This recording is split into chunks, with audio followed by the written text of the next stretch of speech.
Branding is a type of identity customers remember as a specific visual representation associated with what they're viewing. This is because brands would stay integrated with our mind, leading customers to move towards familiar-looking objects naturally. Branding makes a memorable impression, especially on consumers, as well as letting them know what to expect from our industry. The simplest way of showing your unique branding is through a logo. The logo can include a name, an image, a tagline, a symbol, or just a simplistic design which is distinguishable from other rival competitors. When it comes to my product, I created a promotional package which includes the documentary, a poster, an official website featuring the artist herself, and I put this effort in order to make my product look more memorable and make it stand out to all the other documentaries. Branding can be categorized into the 3 E's: enabling, elevating, and enriching. Enabling is when a brand needs to put no effort in order to attract some customers to watch their documentary since it's already a liked genre. Elevating is when the brand aims to create this experience through sensings of their audience. And the last E is enriching. Here, viewers should be able to associate and relate to themselves by a brand, creating a sense of community. The last E is enriching. Here, viewers should be able to associate and relate themselves to the brand, creating a sense of community. The information search is the most crucial part that I will have to focus on, and this is how consumers would base their first impression on the overall brand. This includes part of the documentary, the advertising elements such as the poster, or even the website, as all of these products work together to create a sense of branding. After this, the second stage happens when my consumers evaluate the product as a whole. They do this by considering whether the product reflects their ideal selves compared to other documentaries out there. The final third stage would happen to be when you're buying the product. After all the evaluation of the product as a whole, my consumers will one last time check if they're fully satisfied with it, what we have to offer, and the reputation of the company. And if they do like it, this automatically affects the reputation of my brand, since from there, linking this to the Stewart's Hall of Reception theory, they either have a dominant, oppositional, or a negotiated reading and word-of-word opinion. My aim regarding the Vanex Films featured Netflix documentary would be to focus on the artist, her story, and her outcome, hopefully inspiring consumers to seek their strengths and identity.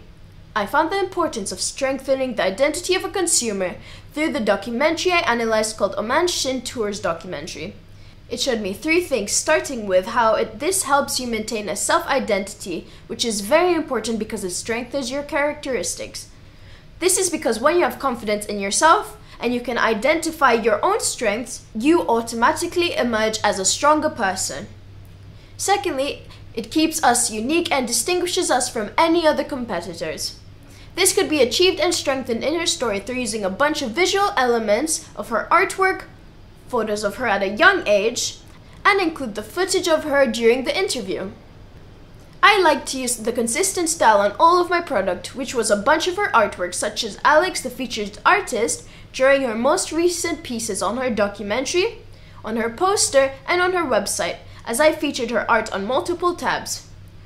This would demonstrate a consistent passion for Alex Gilly, making the consumers feel that everything she has to say in her interview comes out of her hard-earned passion, making them strive exactly for the same. Furthermore, I use special techniques in order to enhance my branding, which is where I integrated elements of all 3 products to work together and promote the overall brand, better known as synergy and cross-media convergence.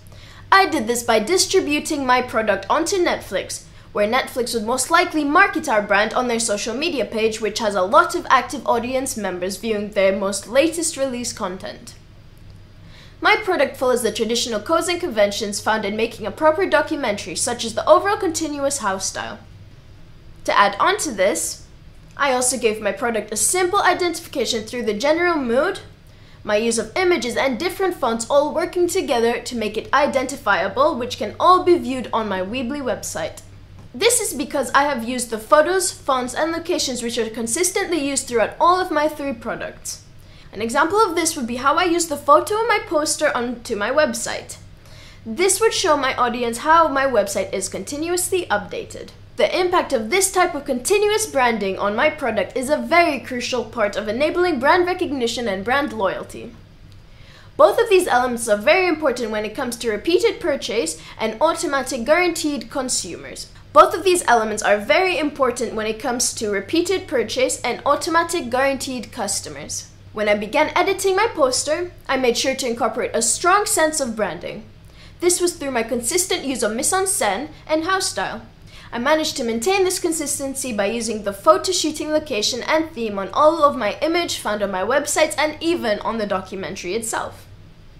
My research taught me that this sense of continuity would allow my viewers to gain a connection by making them feel like they're in the scene with my actress. Even though one location was being used, I made sure to include multiple shots of different areas found in that location when it came to creating the actual documentary. This is purposely done in order to keep my audience entertained and make a strong link with my other products. I made sure to also include the poster in the main website, as this is a form of cross-media convergence and automatically synergizes my products. This would potentially lead to my audience researching exactly what is being advertised, resulting in them wanting to watch the documentary. Generally, I went for a more minimalistic color scheme, unless I was trying to convey something. The poster purposely had her face darker shade than her artwork, as this connotes how this is where her mind sparks up. On my website, I also tried to use mainly minimalistic colors until it came to her artwork or custom-made hoodies I created, which were available in a range of colors. My goal was for Alex Gilly's website to portray an image which resembles her personality, her artwork, or just her lifestyle in general. This is crucial as in the 20th century, technology and digital bloom has become a very big role in how consumers behave and react to the brand, since my research shows that 3.5 billion people use some type of social media worldwide. This is because as an audience member, their voice is much publicly heard than before because of social media networks such as Snapchat, Facebook, Twitter, or Instagram as a few examples. This is exactly why her website should be regularly updated and make a networking presence which is represented very strongly. I have accomplished this by including elements such as her latest releases, her available social media platforms, and areas of her latest work which can be bought on her website. To add on to this, they also have the option to subscribe to her website so that they can receive the latest updates. And to add on to that, Alex's Gilly's logos can be spotted on the top of her website. This logo can be used to distinguish the difference between our brand and other companies since it's uniquely made for her. This logo can also be spotted on her merchandise, which just reinforces how elements of my products work together in order to create a sense of branding, vital to differentiate Alex Gilly from other competitors.